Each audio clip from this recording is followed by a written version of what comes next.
Students, आज हम सभी future skills and cyber security के बारे में पढ़ेंगे। फ्यूचर स्किल और साइबर सिक्योरिटी भविष्य की इंटरनेट की और इंटरनेट से संबंधित सुरक्षा की जानकारी से संबंधित है।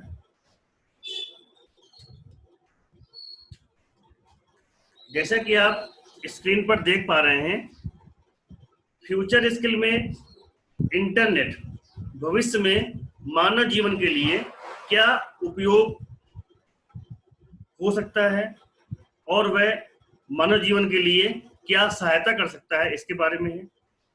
साइबर सिक्योरिटी, जैसे कि आजकल लगभग सारे काम इंटरनेट और कंप्यूटर पर डिपेंड है, तो उनका यूज करते समय हमें कौन कौन सी सिक्योरिटी की ध्यान देनी चाहिए, इन सब चीजों के बारे में इस चैप्टर में हम लोग पढ़ेंगे। फ्यूचर स्किल में सबसे पहले जो चीज आती है वह है IoT। IoT को कहते हैं इंटरनेट ऑफ थिंग्स, यानी इंटरनेट का प्रयोग बहुत सारी डिवाइस या बहुत सारे उपकरणों को मिलाकर यूज करना कहलाता है इंटरनेट ऑफ थिंग्स। अगर हम अपने चारों ओर देखें तो हम पाएंगे कि मानव जीवन में बहुत जगह ऐसी हैं जहां पर इंटरनेट या उससे जुड़ी तकनीकों का प्रयोग होता है। मोबाइल फोन ले लें, कंप्यूटर्स ले लें, प्रिंटर ले लें, CCTV कैमरे ले लें, ATM ले लें, यातायात के साधन ले लें, हम लोग रेलवे स्टेशन चले जाएं, पोस्ट ऑफिस चले जाएं, ऑनलाइन अप्लाई करना हो, ऑनलाइन जॉब सर्च करना हो, ऑनलाइन बातचीत करना हो, इस प्रकार से हम देखेंगे हमारे आसपास की जो बहुत सारी चीजें हैं वह इंटरनेट से जुड़ी हुई हैं या इंटरनेट की सेवाओं का यूज करती हैं। यहाँ पर जो इंटरनेट ऑफ थिंग्स का अर्थ है वह है इन सभी उपकरणों को ऑटोमेटिक रूप से प्रयोग करना, कि वह अपने आप वर्क करता रहे। मान लीजिए एक एग्जांपल ले लें कि जैसे कि आप देख पा रहे हैं इमेज में, यहाँ एक बना हुआ है रेफ्रिजरेटर, जिसको हम आम भाषा में फ्रिज कहते हैं। ये फ्रिज सभी क्या होता है। अब मान लीजिए ऐसा कोई फ्रिज हो जो इंटरनेट से जुड़ा हो और इस फ्रिज में सब्जियां भरी हुई हैं, और जैसे ही सब्जियां खत्म हो तो यह फ्रिज अपने आप ही ऑनलाइन ऑर्डर कर दे और सब्जियां हमारे घर आ जाएं, तो कैसा रहेगा? जाहिर सी बात है, अच्छा रहेगा। और हमारे बिना ध्यान दिए या बिना ऑर्डर किए ही सब्जियां ऑर्डर हो गई और वो अपने आप हमारे घर में आ गई। ऐसा कैसे पॉसिबल हुआ? ऐसे पॉसिबल हुआ कि वो इंटरनेट से जुड़ा हुआ है और उसमें AI यानी आर्टिफिशियल इंटेलिजेंस का यूज हुआ है।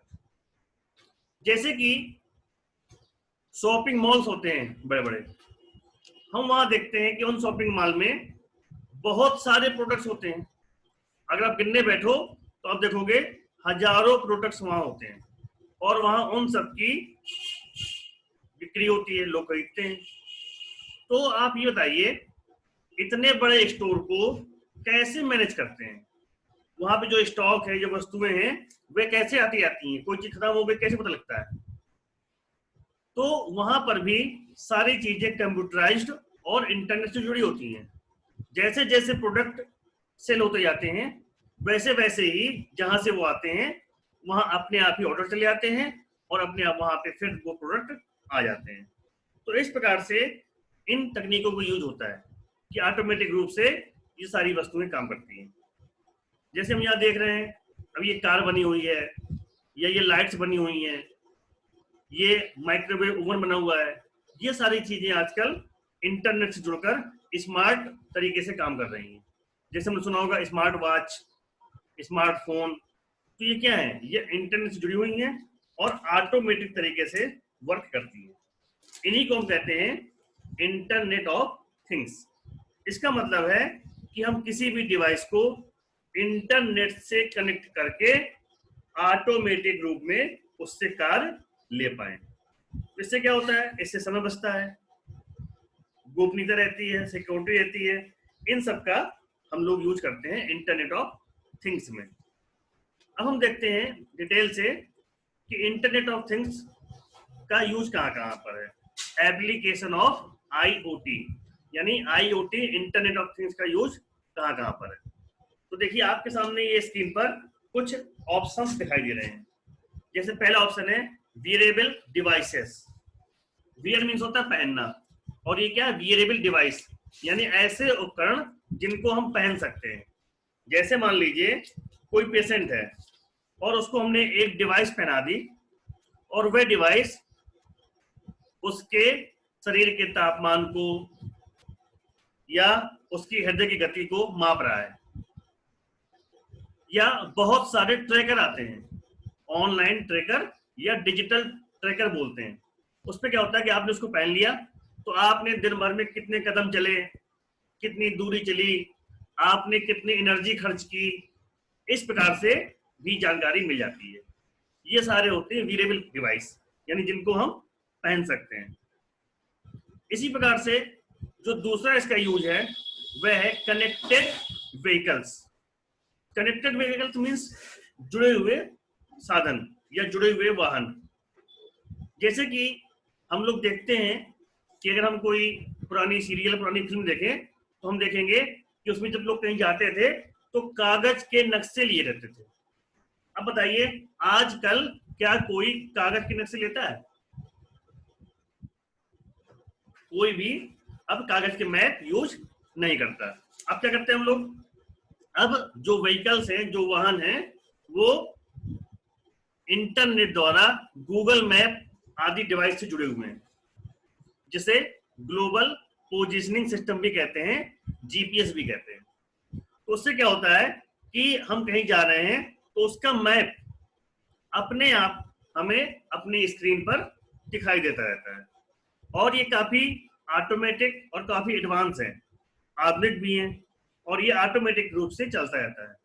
यहाँ तक कि यदि आपकी कार में फ्यूल खत्म होने वाला है तो वो भी इन्फॉर्म कर देता है कि फ्यूल खत्म होने वाला है और आगे इतनी दूर पर पेट्रोल पंप होगा, वहां पर फ्यूल ले सकते हैं। तो इस प्रकार से ये कनेक्टेड व्हीकल्स होते हैं। दूसरा यूज होने के बाद इसकी जो तीसरा यूज है वह है home automation. Home automation means यानी ऐसे घर जो ऑटोमेटिक हो। मान लीजिए कमरे में कोई नहीं है तो लाइट अपने आप ऑफ हो जाए, रूम में कोई आए लाइट अपने आप ऑन हो जाए, गेट पर आप आए गेट अपने आप अनलॉक हो जाए, आप चले जाएं गेट अपने आप लॉक हो जाए। तो इस प्रकार से ऑटोमेटिक होम हो सकते हैं। और हो सकता है कि अभी सुनने में अजीब लग रहा हो, लेकिन धीरे धीरे ये चीजें होने लगी। आपने टीवी में ऐड देखे होंगे, ऐसे AC आने लगे हैं जो अपने आप टेम्परेचर को कंट्रोल करते हैं। अगर रूम में कम लोग हैं तो उसका टेम्परेचर कुछ और होगा, रूम में अधिक लोग हैं तो उसका टेम्परेचर कुछ और होगा, ऑटोमेटिक रूप से करता रहता है। इसी प्रकार से आपने देखा होगा कि बहुत सारे ऐसी डिवाइस हैं जो घरों में यूज होती हैं और ऑटोमेटिक हैं। तो ये चीजें हैं जिनका यूज हम लोग करते हैं, या भविष्य में अभी नहीं कर रहे हैं तो भविष्य में जल्दी ही वो चीजें आ जाएंगी। और ध्यान दीजिएगा, अभी सुनने में समझने में लगता है कि अजीब है, कैसे होगा, लेकिन अब जिस स्पीड से विज्ञान बढ़ रहा है, जिस स्पीड से तकनीक बढ़ रही है, तो वो दूर नहीं है कि वो ये सारी चीजें हम आप लोग भी प्रयोग कर सकेंगे। और यहाँ तक कि यदि हम स्मार्ट होम का यूज कर रहे हैं, ऑटोमेटिक होम का यूज कर रहे हैं, तो हम अपने घर से दूर होने पर भी मोबाइल फोन से ही अपने घर की बहुत चीजों को नियंत्रित कर सकते हैं। तो इस प्रकार से होम ऑटोमेशन है।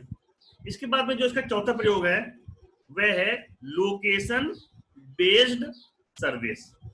लोकेशन बेस्ड सर्विस मतलब किसी स्थान पर जो आधारित है ऐसी सर्विस।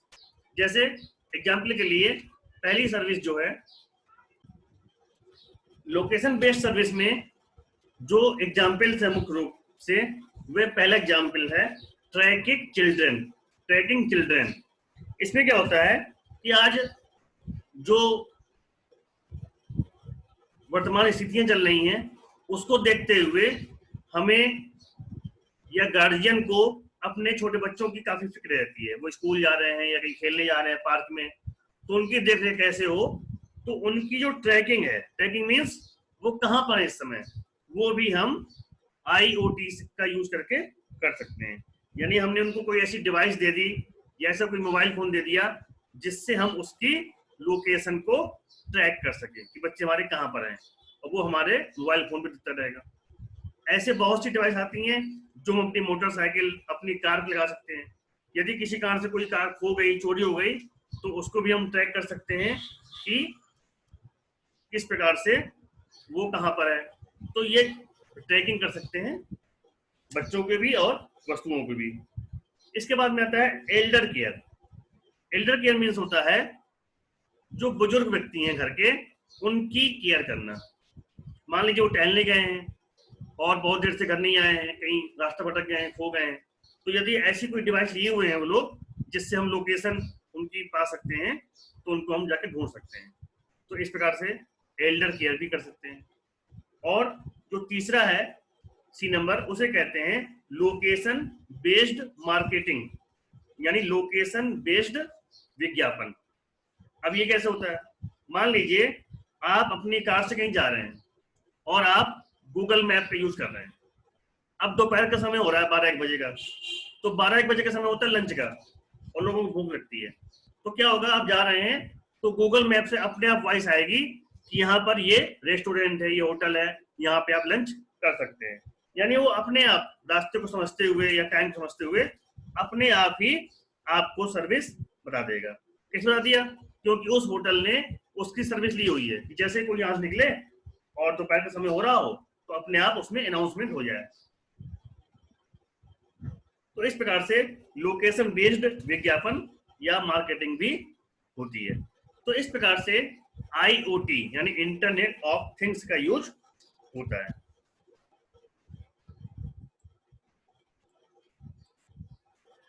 अगली जो फ्यूचर स्किल है वह है बिग डाटा एनालिटिक्स।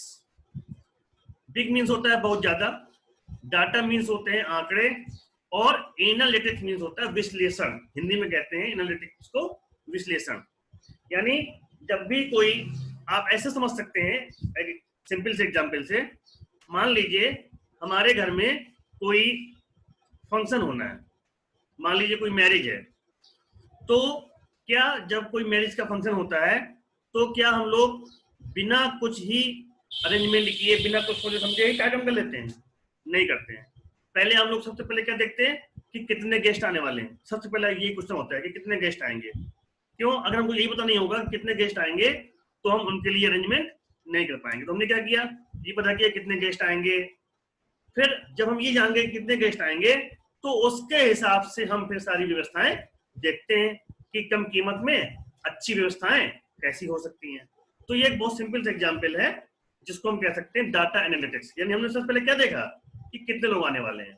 तो इसी प्रकार से जब भी कोई बड़ा बिजनेस होता है, कोई बड़ी कंपनी होती है, बड़ी कोई संस्था होती है या देश की सरकारें होती हैं, तो वह पहले हर कदम को उठाने से पहले एनालिटिक्स करती हैं, यानी डाटा का विश्लेषण करती हैं। क्यों करती हैं? जैसे कि हम देख पा रहे हैं कॉस्ट रिडक्शन, यानी कोई काम करें उसमें पैसे कम लगे। अगला क्या है? फास्टर बेटर डिसीजन मेकिंग, यानी निर्णय लेने की क्षमता। जैसे मैंने एग्जांपल दिया कि अगर हम ये जान जाएंगे कि कितने गेस्ट आने वाले हैं तो ही हम डिसीजन ले सकते हैं कि उनकी खाने पीने की व्यवस्था क्या होगी, रहने की क्या व्यवस्था होगी, कितने रूम चाहिए होंगे। इस प्रकार से व्यवस्था कर सकते हैं। जब यही पता नहीं होगा कि कितने लोग आने वाले हैं तो हम कोई भी डिसीजन नहीं ले सकते हैं। अगला है न्यू प्रोडक्ट्स एंड सर्विसेज, यानी जब भी कोई बड़ी कंपनी कोई प्रोडक्ट लॉन्च करती है तो पहले वो लोगों की समस्याओं को एनालिटिक यानी विश्लेषण करती है और फिर अपना कोई प्रोडक्ट लॉन्च करती है लोगों की आवश्यकता को समझते हुए। तो इन सब चीजों की जो आजकल यूज होता है वो भी इंटरनेट के माध्यम से होता है। और आप ये सोचिए कि कितनी जनसंख्या है, कितने लोग मोबाइल फोन यूज करते हैं, कितने लोग इंटरनेट यूज करते हैं, कितने लोग सोशल मीडिया यूज करते हैं। तो इस प्रकार से बहुत सारे लोग हैं। और अगर कोई व्यक्ति बैठा होगा और उन सब के बारे में एनालिटिक्स करेगा तो शायद संभव नहीं हो पाएगा। तो अब आजकल क्या होता है कि सारा काम कंप्यूटराइज्ड है। जो भी हम लोग सोशल मीडिया, फोन, टेलीकॉम का यूज करते हैं, कोई परचेज करते हैं, शॉपिंग मॉल जाते हैं, तो क्या होता है कि हमारा नाम और नंबर सबसे पहले पूछा जाता है। तो उससे क्या होता है कि वो लोग नाम, नंबर, एज ये सब जान जाते हैं। इसके बाद में फिर कंप्यूटर अपने आप उस डाटा का विश्लेषण करता है। मैं आपको एक एग्जांपल देता हूं। आप सभी लोग सोशल मीडिया यूज करते हैं कहीं ना कहीं। अब आप जब सब लोग सोशल मीडिया यूज करते हैं तो आप अपने गूगल मैप, गूगल क्रोम में कुछ एजुकेशन से संबंधित चीज देखिएगा, या जिसको शॉपिंग में इंटरेस्ट हो वो शॉपिंग से संबंधित चीजें देखिएगा कुछ देर, फिर क्रोम बंद कर दीजिएगा। इसके बाद कोई आप और साइट खोलिएगा, जैसे कि जागरण.com खोलिएगा, न्यूज़पेपर की वेबसाइट है, या आप सोशल मीडिया खोलिएगा, फेसबुक वगैरह, उनको आप ओपन करेंगे तो आप पाएंगे कि जो आप कुछ देर पहले देख रहे थे ना, इंटरनेट में सर्च कर रहे थे, उससे संबंधित विज्ञापन ही आपको उनके बीच में दिखाई देना शुरू हो जाएंगे।